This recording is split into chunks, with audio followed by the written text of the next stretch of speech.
Hello guys, मैं मोहम्मद इब्राहिम खान स्वागत करता हूं आपको मार्गदर्शन के इस प्लेटफॉर्म पे। तो आईटीबीपी की तरफ से बहुत बड़ी वैकेंसी आ चुकी है।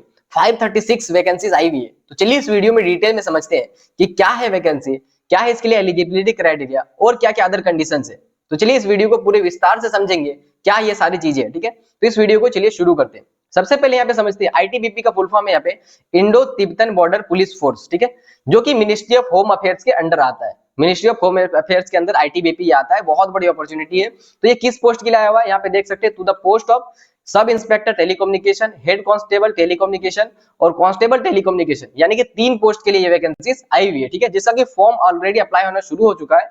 यहाँ पे देख सकते हैं 15 नवंबर से इसका फॉर्म अप्लाई होना शुरू हो चुका है और इसका जो लास्ट डेट होगा वो 14 दिसंबर तक आप इसको अप्लाई कर सकते हैं। तो आइए यहाँ पे देखते हैं कि किस पोस्ट के लिए कितने नंबर ऑफ वैकेंसीज आई हुई है। सबसे पहले आप यहाँ देख सकते हैं कि सब इंस्पेक्टर मेल के लिए जो वैकेंसीज आई हुई है वो 78 वैकेंसीज है, जबकि फीमेल के लिए जो है वो 14 वैकेंसीज आई है। यानी कि टोटल जो सब इंस्पेक्टर के वैकेंसीज है वो 92 है। ठीक है, वहीं अगर हेड कांस्टेबल के लिए देखेंगे मेल के लिए तो यहाँ पे 325 वैकेंसीज मेल के लिए बहुत बड़ी अपॉर्चुनिटी है, जबकि यहाँ पे फीमेल के लिए देखेंगे तो 58 वैकेंसीज ओनली हेड कांस्टेबल में, जो कि टोटल जो वैकेंसीज हुई वो 383 हेड कांस्टेबल की वैकेंसीज आई हुई है।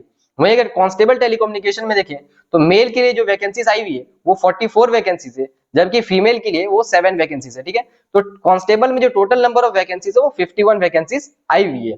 तो चलिए हम आगे बढ़ते हैं। तो आगे आप आएंगे तो देख सकते हैं जो पे स्केल है, पे स्केल देख सकते हैं सब इंस्पेक्टर के लिए जो बेसिक है वो 35,400, जबकि हेड कांस्टेबल के लिए देखेंगे तो 25,500 है और कांस्टेबल के लिए देखें तो 21,700 है। तो ये आपका बेसिक पे होगा, जबकि इसके अलावा जो भी गवर्नमेंट अलाउंसेस देती है, जैसे कि यहाँ पे दिया हुआ है dearness allowance, ration money, special compensatory allowance, तो इस तरीके के जो अलाउंसेस दिए जाते हैं वो आपको दिए जाएंगे। ठीक है, इसके बाद एलिजिबिलिटी कंडीशन में आए तो हम देख सकते हैं सबसे पहले एज लिमिट, तो सब इंस्पेक्टर के लिए जो है वो 20 टू 25 ईयर्स का है।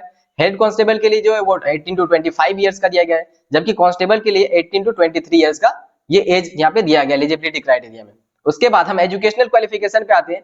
तो सब इंस्पेक्टर टेलीकम्युनिकेशन के लिए जो है वो bachelor degree in science with physics, chemistry and mathematics. ठीक है, इसके अलावा भी और यहाँ पे 3-4 चीजें दी हुई, आप इसका स्क्रीनशॉट ले लें तो आप किस कैटेगरी में आते हैं आप चेक कर सकते हैं। ठीक है, उसके बाद हेड कांस्टेबल के लिए देखें, हेड कांस्टेबल के लिए यहाँ पे दिया गया 10+2 pass with minimum physics chemistry physics and mathematics होना चाहिए। ठीक है, और मिनिमम 45 मार्क्स आपका यहाँ पे 45% मार्क्स यहाँ पे होना चाहिए। ठीक है, और भी 2-4 चीजें आप इसका स्क्रीनशॉट ले सकते हैं। इसके बाद हम कांस्टेबल के लिए देखें तो कांस्टेबल के लिए matriculation from a recognised board होना चाहिए। ठीक है, अब हम आगे बढ़ते हैं। तो यहाँ पे देख सकते हैं cut off date and age relaxation दिया हुआ है, तो आप इसके लिए आप स्क्रीनशॉट ले सकते हैं। ठीक है, आप इसका स्क्रीनशॉट ले लीजिए। उसके बाद फिर हम आगे बढ़ते हैं। तो यहाँ पे एज रिलैक्सेशन जो हर जगह पे दी जाती है, तो यहाँ पे देख सकते हैं एससी एंड एसटी के लिए जो एज रिलैक्सेशन है वो 5 ईयर्स का है, जबकि ओबीसी के लिए 3 ईयर्स का यहाँ पे एज रिलैक्सेशन दिया गया है। ठीक है, वही एक्स सर्विसमैन के लिए यूआर और जनरल के लिए जो है 3 ईयर्स का दिया गया है। ओबीसी के लिए 6 ईयर यानी कि 3+3 ईयर्स दिया गया है। वही एससी एंड एसटी के लिए 8 ईयर्स यानी 3+5 ईयर्स ये दिया गया है। ठीक है, अब हम आगे बढ़ते हैं। तो आगे हम देखते हैं कि यहाँ पे फिजिकल स्टैंडर्ड्स जो दिए गए, जो आपका यहाँ पे ऑलरेडी डिफेंस के लाइन में होता है। ठीक है, तो आप इसका स्क्रीन पे जैसे यहाँ पे चेस्ट फॉर मेल ओनली दिया हुआ है, यहाँ पे आप ये सारा डेटा यहाँ पे दिया हुआ है, तो इस डेटा का आप स्क्रीनशॉट ले सकते हैं। अब हम आगे बढ़ते हैं। तो आप यहाँ पे आगे देख सकते हैं कि जो चीज यहाँ पे बताया गया है वो है आप कैसे इसको अप्लाई कर सकते हैं। तो अप्लाई करने के लिए आपको जो इनका जो ऑफिशियल वेबसाइट है, आप इस वेबसाइट के थ्रू यहाँ पे अप्लाई कर सकते हैं। https://recruitment.itbppolice.nic.in के वेबसाइट से आप इसको अप्लाई कर सकते हैं। ठीक है, तो इसके लिए एप्लीकेशन फीस कितने लगेंगे, तो यहाँ पे देख सकते हैं यूआर, ओबीसी और ईडब्ल्यूएस के लिए जो फीस है वो सब इंस्पेक्टर का जो फीस होगा वो 200 रुपीज होगा, जबकि हेड कांस्टेबल और कांस्टेबल के लिए जो होगा वो यहाँ पे 100 रुपीज होगा। लेकिन आगे जब हम आते हैं तो यहाँ पे एससी, एसटी और यहाँ पे एक्स सर्विसमैन और फीमेल के लिए कोई भी आपको फीस देने की जरूरत नहीं है। ठीक है, आपको विदाउट फीस यहाँ पे आपका इस फॉर्म को अप्लाई कर सकते हैं। ठीक है, तो हम आगे बढ़ते हैं। तो आगे आप देख सकते हैं कि यहाँ पे दिया गया candidates will have to undergo the following recruitment test, यानी कि इन फेजेस से आपको गुजरना पड़ेगा। यहाँ पे 4 फेजेस टोटल दिए हुए। ठीक है, सबसे पहला फेज है यहाँ पे फिजिकल एफिशिएंसी टेस्ट यानी पीईटी, जैसे कि यहाँ पे देख सकते हैं पोस्ट सब इंस्पेक्टर है उसके लिए 100 मीटर रेस है with to be completed within 16 second. इसी तरह फीमेल के देखें तो 100 metre race to be completed within 18 seconds. तो ये पूरा यहाँ पे चार्ट दिया हुआ है, आप इस चार्ट का स्क्रीनशॉट ले सकते हैं। ठीक है, इसके बाद हम आगे बढ़ते हैं।